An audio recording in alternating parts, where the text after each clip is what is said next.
پاکستان میں دن بدن جسمانی معذور افراد کی تعداد میں اضافہ ہوتا جا رہا ہے۔ جسمانی معذوری کے زیادہ تر واقعات سندھ کے دیہی علاقوں میں رونما ہوتے رہتے ہیں۔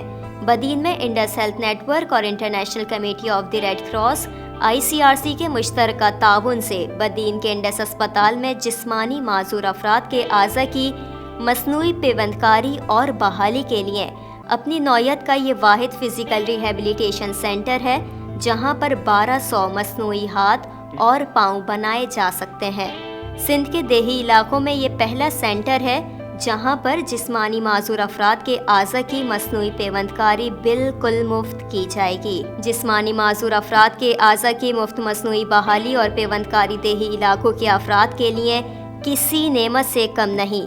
بدین میں قائم اس فزیکل ریہیبلیٹیشن سینٹر میں اب تک 77 جسمانی معذور افراد کو مصنوعی ہاتھ اور پاؤں لگائے گئے ہیں، جن میں ایک بڑی تعداد بچوں کی بھی ہے۔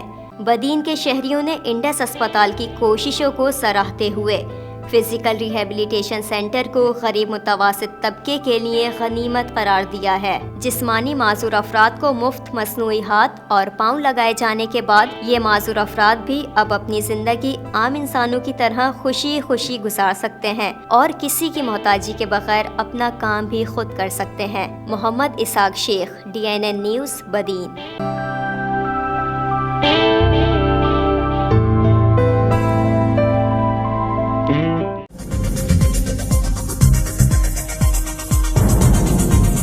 نیوز سے اپ ڈیٹ رہنے کے لیے ہمارے چینل کو سبسکرائب کریں اور بیل آئیکن پر کلک کریں۔